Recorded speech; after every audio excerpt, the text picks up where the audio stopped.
Martin, the series, debuted only months after Lawrence became the host of Def Comedy Jam.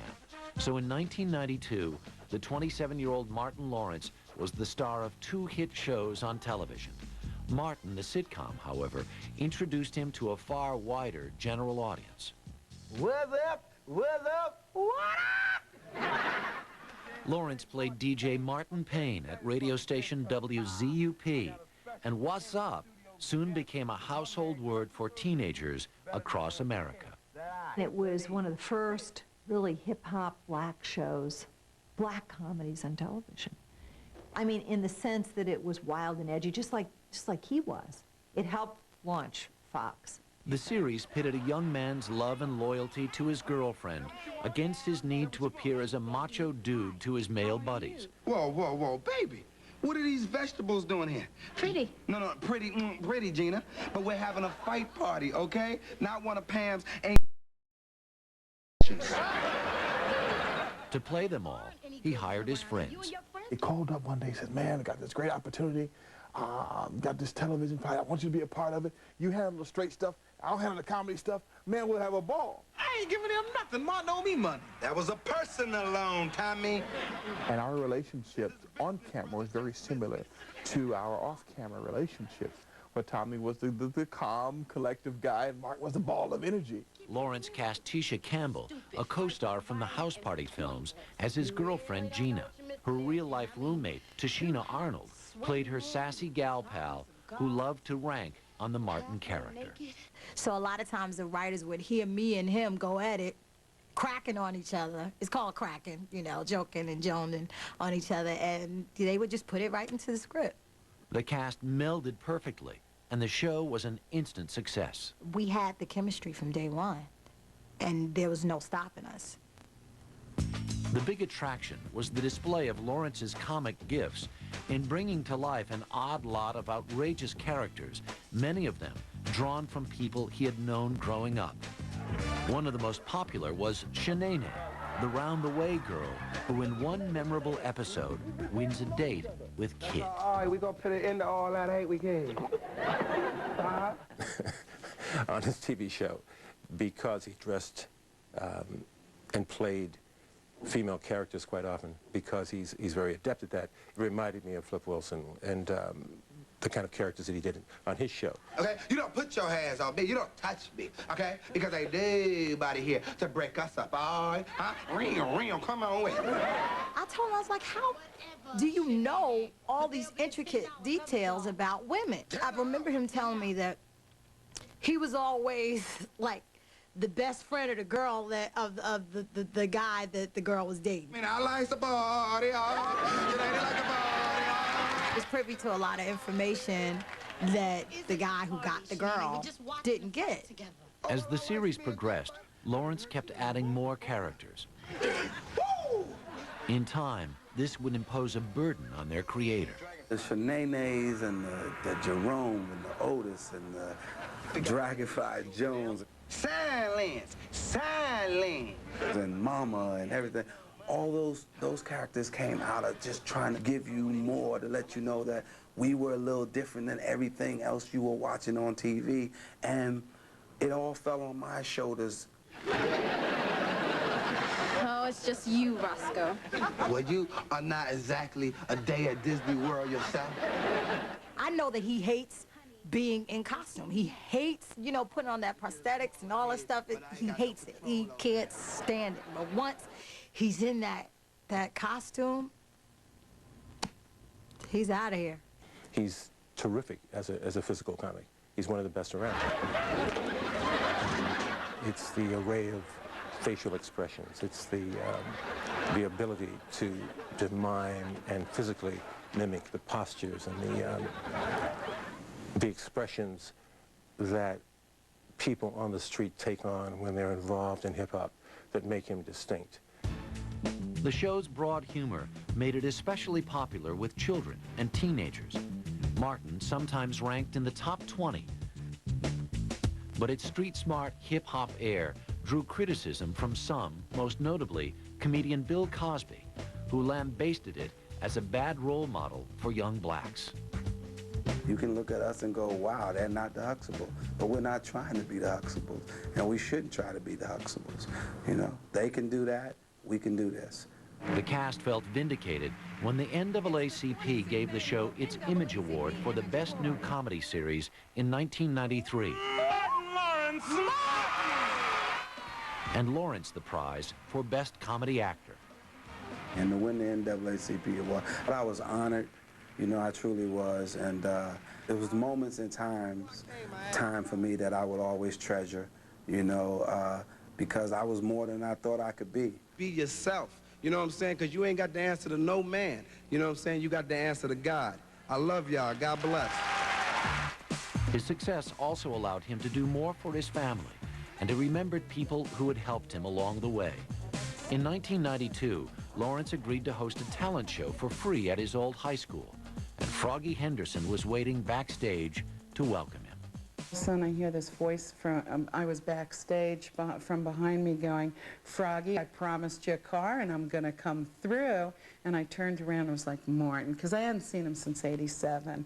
And I couldn't believe that he remembered. Yeah, that was a promise that he told her if he ever made it that he would go back and take care of her and get her a car, and he did just that. In 1993, Lawrence took over from Topper Carew as executive producer of Martin. He and his manager had parted over professional differences, but remained friends. Lawrence continued to push himself to do more. When his show was on hiatus, he made movies, and he continued to host Def Comedy Jam shows and concerts into 1994. But I think there were probably moments in time when he thought, this is it, you know, I got to get it while I can. The spotlight of his new won fame didn't always put him in the most attractive light. A stint as host of Saturday Night Live got him into hot water when he made lewd opening remarks. NBC execs were so enraged, they banned him from the network. Maybe if I was mature enough at the time, I would have chose something different, but that's how it turned out, and it's not the best thing that I look at on my resume. I don't rewind that tape back, but I learned from it. In the summer of 1993, Lawrence met Patricia Southall.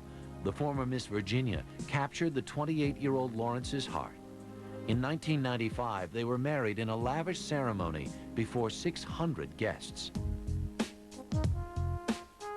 Martin Lawrence had fought for and won all the rewards and trappings of a Hollywood star, but the demands and public scrutiny that came with them would soon start to take their toll. It's part of what goes with it. But I could do without the pressure. Anyone that wants to pressure me, I can do without it. Because you know, pressure busts a pipe. Biography's look at Martin Lawrence will continue. But first, which is your... In 1995, Martin Lawrence turned 30. His TV series, Martin, also reached a milestone, its 100th episode, ensuring it would have a long life and big profits in syndication. Yet at the party, the Fox network didn't exactly roll out the red carpet. When Seinfeld hit their 100th episode, I mean, it was, they laid out the red carpet, and Fox sent us a basket. If you would have saw Martin's face, you know, you had to see all of our faces. I mean, moments like that, I will always remember. He stopped everything, stopped the scene. He left the set. By the time he finished talking to Fox, we had nice gifts. 1995 also brought the release of the action film Bad Boys, in which he co-starred with Will Smith. The movie was a huge hit, lifting Lawrence onto a whole new level of stardom in Hollywood. He appeared to be flying, but there was turbulence beneath the surface that would soon send him spinning into a tabloid-fueled freefall. The problems began when Lawrence decided to not only write and star in, but also to produce and direct his own film, a thin line between love and hate. In a risky departure, the story mixed elements of serious drama with comedy. You know how much I love you. Excuse me? Do what? No. I'm sorry. I'm so sorry. No, they made me do it. I didn't want to do it. Please forgive me. The obsessive love story co-starred Lynn Whitfield as the spurned lover who stalks Lawrence's character. I loved doing this with Martin because nothing I did was too crazy. He gave me absolute license to be a mad woman. Come on, honey, just hold me. Get your mother. The movie almost drove its creator mad. Throughout the production, Martin was plagued with health problems and mounting personal stress. He got a sty in his eye, he had back problems, he had to go to doctors, we had to shut down filming.